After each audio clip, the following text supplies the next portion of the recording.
Well, I know many of you have had an unusual week due to the weather, and last week they were telling us we might get up to 2 feet of snow, and for most of us that didn't happen. Instead, we got a few inches of snow covered by a pretty horrific layer of ice. That made for an interesting experience. As I was chopping ice the other day, I didn't know what was worse, shoveling huge piles of snow or having to get through that ice. But I hope you've been able to get out, and if not, I hope you're able to sustain yourself and know that you're not alone. I hope things are getting back to normal, and we're hopeful about the weather permitting us to regather this coming Sunday. But it's good to have this midweek boost, and we're continuing to think together about what it means to live out our mission, that is Christ cares, we care. And we've been thinking about now, who is it that misses out on caring? Many of us experience caring from our church family in a very powerful way, and we can think of stories where somebody helped us along the way and it meant so much to us, and maybe we've had opportunities to share care.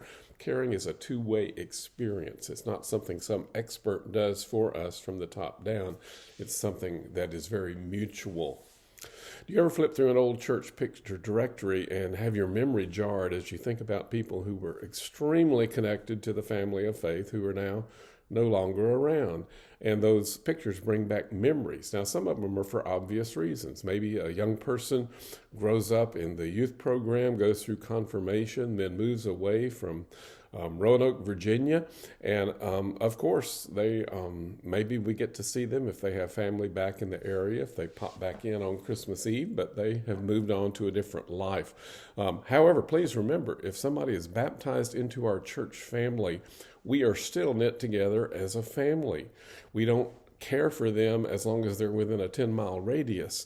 And most churches I've ever been a part of could do a lot better job of living out our baptismal vows. It's really up to us to find out, have they connected to a church family now? If not, they're still within our span of care. So when you flip through those old directories and you see a name or see a picture that jogs a memory, reach out, find a way to get a message to somebody to let them know you're still praying for them.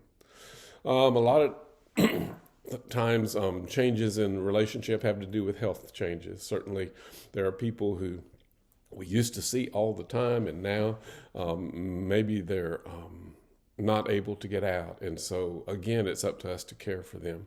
Sometimes people fly the coop when they reach empty nests. They were real active in a church when they were raising their family, and now their life situation has totally changed, and maybe they're still generous givers. Maybe they still pop in on Easter, but the church is no longer the same focus in their life as it was when they were at a younger age in life. Now, there's also some not so obvious reasons why some people might drift away from the real active care circles of the church. Sometimes it's a crisis of faith. Somebody may be living out their faith joyfully, and then something causes them to go through a deep question, and it's like the childhood faith they grew up with is not sufficient to meet this crisis, and suddenly the Bible lessons and the church sermons just don't seem relevant to what they're struggling with, and so maybe they back off. Sometimes it's problematic issues of a family member.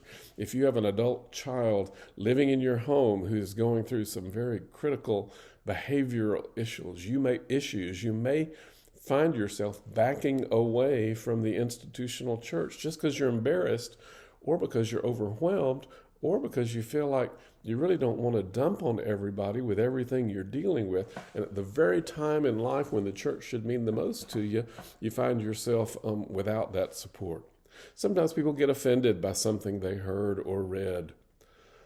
Not unusual also that somebody goes through a spell of absence and then it seems like nobody noticed. It's like, was I really missed? And some people kind of play hide and seek. It's like, well, I'm just going to stay away until they call me, see what happens here. In this world today, a lot of people, especially after the pandemic, access faith content online, and they may feel like, wow, I'm finding great music, or I'm listening to sermons or Bible teachings that are just perfectly satisfactory, and they no longer feel like they need flesh and blood. Sometimes people do that with our own church family. They worship online and they still feel connected. but there's still something about caring for each other that we lose with an online experience. Sometimes people have dissatisfaction with decisions of the local church or with the denomination, and they feel like, well, I just can't support that anymore. For some people, the flow of their week has just changed. Maybe they're gone every weekend or nearly every weekend, and the Sunday flow just doesn't happen like it used to. You know, back in the 1960s and 1970s, a Sunday school system was very common in the United Methodist Church. It was one of the primary ways that people connected and received caring. Nearly everyone who showed up in Sunday worship also connected to a group or to a class. I still remember in 1992, I moved to a church, pretty good sized church. We had close to 200 people in worship, but some Sundays we'd have more than 200 in Sunday school. That's right, there were actually people who came just to Sunday school and then left, and then nearly the big majority of the worship attenders had also been present for a group. That happened. That spanned all ages and stages of life. Sunday school was not a little kid thing. It was from the youngest child to the oldest adult. And when we think of Sunday school, honestly, we tend to think of, now, who's going to be the teacher and what are we going to study? That's what we think of with Sunday school classes. But honestly, one of the most important things Sunday school classes did back in the day was to provide a connection for care. One person put it this way, that Christian life happens better in circles than in rows.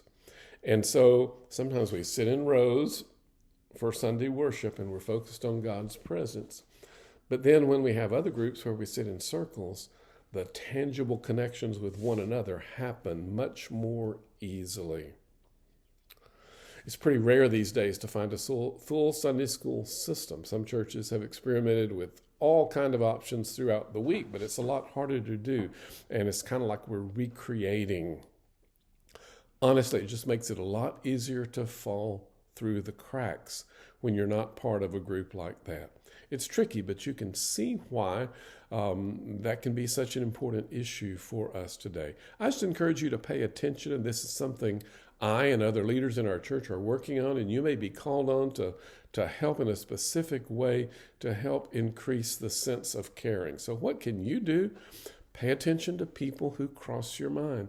If somebody crosses your mind and you haven't talked to them in a while, you don't call people up and scold them saying, you weren't at church last Sunday, where were you? Actually, they might say, well, I was there the week before and you were missing. So this is not a scold thing. This is just, we haven't talked in a while. I just wanted to see how you were. You hear the difference? That's a lot different. And these days, for some people love the phone to ring, but most of us don't because there's so many junk phone calls. But you can drop an email or a text, and even the telephone, most people just let it go to voicemail, and that's fine. Leave a voicemail.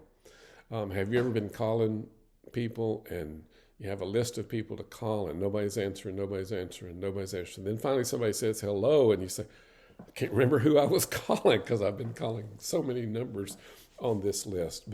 But even calls and notes, a note, a card, all of these things, we do great when it comes to a tragedy.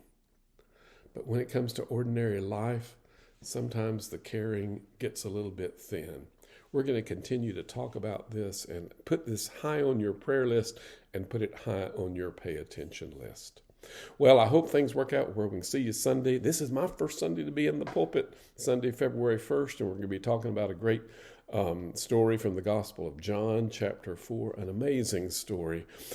So whether it's in person or whether we end up having to do it virtually, again, I look forward to being with you and us being blessed together in worship this coming Sunday, February 1st.